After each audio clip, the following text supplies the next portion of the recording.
గాజాలో సురక్షిత ప్రాంతమేది? యుద్ధం మొదలైన అనంతరం గాజాపై బాంబులతో ఇజ్రాయిల్ విరుచుకుపడింది. ఉత్తర గాజా నుంచి ఖాన్ యూనిస్ ప్రాంతం వరకు క్షిపణుల మోత మోగించింది. ఒక్క రఫా ప్రాంతం తప్ప గాజా మొత్తం ధ్వంసమైంది. గాజాలోని ప్రజలంతా దక్షిణాదిలోని రఫా ప్రాంతానికి చేరుకున్నారు. ఇది సురక్షితమైన ప్రాంతమని ఇన్నాళ్లు భావించారు. అలా అనుకోవటానికి కారణం ఉంది. రాఫా ప్రాంతం ఈజిప్ట్ సరిహద్దుల్లో ఉంటుంది. ఇక్కడి నుంచే గాజాకు అవసరమైన మానవతా సాయాన్ని ప్రపంచ దేశాలు అందిస్తున్నాయి. అందుకే ఆ ప్రాంతంపై ఇప్పటి వరకు ఇజ్రాయిల్ దాడి చేయలేదు. కానీ అక్కడ కూడా హమాస్ ఉగ్రవాదులు దాక్కున్నట్లు ఇజ్రాయిల్ చెబుతోంది. రంజాన్లోగా రఫా ప్రాంతాన్ని ఖాళీ చేయాలంటూ ఇజ్రాయిల్ తాజాగా అల్టిమేటం జారీ చేసింది. దీంతో గాజాను పూర్తిగా తన నియంత్రణలోకి తెచ్చుకునేందుకు ఇజ్రాయిల్ ఎత్తుగడ వేసిందా అన్న సందేహాలు వ్యక్తమవుతున్నాయి. గాజా నుంచి పాలస్తీనియన్లను వెళ్లగొడతారా? రాఫాపై యుద్ధానికి ఇజ్రాయిల్ సిద్ధమైందా? రాఫాపై దాడి చేస్తే గాజన్ల పరిస్థితి ఏంటి? ఇజ్రాయిల్ యుద్ధం మరో లెవెల్కు చేరింది. ఈ పోరాటం 5 నెలలుగా కొనసాగుతోంది. గాజాలోని చాలా భూభాగం బాంబులతో ధ్వంసమైంది. ఇప్పుడు గాజాలో సురక్షిత ప్రాంతం ఏదైనా ఉందంటే దక్షిణ సరిహద్దులోని రాఫా పట్టణమే. కానీ రాఫా కూడా ఇక ముందు సురక్షితం కాకపోవచ్చు. ఎందుకంటే రాఫాలో గ్రౌండ్ ఆపరేషన్ కోసం ఇజ్రాయిల్ సైన్యం సిద్ధమవుతోంది.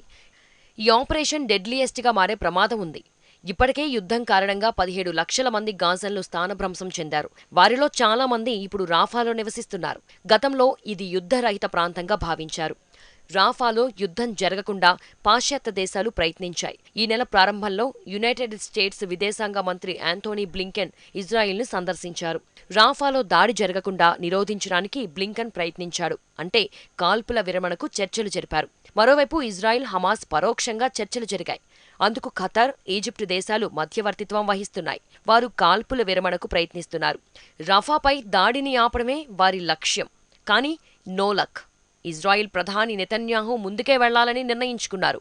హమాస్ ఆధ్వర్యంలోని బందీలను విడుదల చేసిన రాఫాపై దాడిని మాత్రం ఆపేదేలేదని బెంజమిన్ తేల్చి చెప్పారు. రాఫాలో హమాస్ బెటాలియన్లు ఉన్నట్లు ఇజ్రాయిల్ భావిస్తోంది. ఈ నేపథ్యంలోనే తాము రాఫాలోకి ఎంటర్ అవ్వాలని భావిస్తున్నట్టు నెతన్యాహు వెల్లడించారు. హమాస్పై సంపూర్ణ విజయం సాధించాలంటే రాఫాలోకి తప్పకుండా వెళ్లాలన్నారు. అయితే రాఫా పట్టణంపై ఎప్పుడు దాడి చేస్తారు అనేది నెతన్యాహు ఇంకా ప్రకటించలేదు. నిజానికి చాలా మంది ఇజ్రాయిల్ నాయకులు రంజాన్ గురించి చర్చించారు. ఇస్లాం పవిత్ర మాసం రంజాన్ మార్చి 10న ప్రారంభమవుతుంది. అప్పట్లోగా ప్రజలు రాఫాను ఖాళీ చేయాలంటూ ఇజ్రాయిల్ డెడ్లైన్ విధించింది. అంటే వచ్చే నెలలో ఇజ్రాయిల్ దాడి చేసే అవకాశాలున్నాయి. ఒకవేళ రాఫా పట్టణంపై ఇజ్రాయిల్ దాడి చేస్తే ఏం జరుగుతుంది? మొదట్లో ఉత్తర గాజాను వదిలిపెట్టి వెళ్లాలని పాలస్తీనా ప్రజలకు ఇజ్రాయెల్ సూచించింది. దీంతో వారంతా సురక్షిత ప్రాంతంగా భావించి రాఫా పట్టణం దిశగా పారిపోయారు. ఇప్పుడు రాఫాను కూడా వదిలేయాలని పాలస్తీనియన్లను ఇజ్రాయెల్ కోరుతోంది. మరి ఇప్పుడు వారెక్కడికి వెళ్తారు? నిజానికి గాజా సరిహద్దులోని రాఫా ప్రాంతంలో ఈజిప్ట్ బార్డర్ క్రాసింగ్ ఉంది. రాఫాకు దక్షిణాదిన ఈజిప్ట్లో సినాయ్ ఎడారి ఉంది. అయితే పాలస్తీనియన్లను కైరో స్వాగతిస్తుందా అనే సందేహాలు వ్యక్తమవుతున్నాయి. ఈజిప్ట్ వైపు కొంతమేరకు ఏర్పాట్లు సాగుతున్నాయి. కాంక్రీట్ గోడలను నిర్మిస్తున్నారు. శరణార్థుల కోసం ఆశ్రయాన్ని కల్పించాలనేది ఈజిప్ట్ ప్రణాళిక. అంటే గాజన్ల కోసం తాత్కాలికంగా ఉండడానికి ఓ ప్రదేశాన్ని ఇస్తున్నారు. పాలస్తీనియన్లకు ఆశ్రయం కల్పించే యోచన ఈజిప్టుకు లేదు. అధికారికంగా గాజన్లను తమ దేశంలోకి అనుమతించమని కైరో చెబుతోంది. ఏదైనా సురక్షిత ప్రాంతం లేదా సౌకర్యాలను అందించడం తమ ఉద్దేశం కాదని ఈజిప్టు విదేశాంగ మంత్రి సామే సౌర్కి వెల్లడించారు. తప్పనిసరి పరిస్థితి ఏర్పడితే మానవత్వంతో వ్యవహరిస్తామని, అమాయక పౌరులకు తాము అండగా నిలుస్తామని సౌర్కి హామీ ఇచ్చారు. కానీ దీన్ని ఏ రకమైన ప్రోత్సాహంగానో అంగీకారంగానో భావించకూడదని ఈజిప్టు మంత్రి స్పష్టం చేశారు. రాఫాపై దాడి చేస్తే 2 ఇబ్బందులను ఇజ్రాయెల్ ఎదుర్కోవాల్సి ఉంటుంది. ప్రధానంగా రాఫాలో ప్రాణ నష్టం భారీగా వాటిల్లే ప్రమాదం ఉంది. అంతేకాదు ఈజిప్టుతో ఇజ్రాయెల్ శాంతి ఒప్పందాన్ని బ్రేక్ చేసే అవకాశం ఉంది. నిజానికి 1979లో ఈజిప్ట్, ఇజ్రాయెల్ దేశాల మధ్య సంబంధాలు సాధారణీకరించాయి. ఇది తొలి అరబ్ ఇజ్రాయెల్ శాంతి ఒప్పందం. ఒకవేళ ఈజిప్టుతో సంబంధాలు దెబ్బతింటే ఇజ్రాయెల్కు అతిపెద్ద ఎదురుదెబ్బ అవుతోంది. అంటే రాఫా ప్రాంతంపై దాడి విషయంలో నెతన్యాహు అప్రమత్తంగా ఉండాల్సిన అవసరం ఉంది. అదే సమయంలో ఇజ్రాయెల్ ప్రధాని తీరుపై మిత్రదేశాలు కూడా సహనాన్ని కోల్పోతున్నాయి. ఇజ్రాయెల్ యుద్ధం టాప్ లెవెల్కు చేరిందంటూ అమెరికా అధ్యక్షుడు జో బైడెన్ చెప్పారు. రాఫాపై దాడి చేయడం అనాలోచితమైందంటూ యూరోపియన్ యూనియన్ సభ్య దేశాలు చెబుతున్నాయి. అయినా నెతన్యాహు మాత్రం ముందుకే వెళ్లాలని అనుకుంటున్నారు. ఎందుకు ఇజ్రాయెల్ ప్రధాని తెగిస్తున్నారు? యుద్ధం కొనసాగితేనే నెతన్యాహును పదవిలో ఉండేలా చేస్తుంది. ఇజ్రాయెల్ ప్రజలు బెంజమిన్ను ఓడించేందుకు ప్రజలు సిద్ధంగా ఉన్నట్టు తాజా సర్వేలు చెబుతున్నాయి.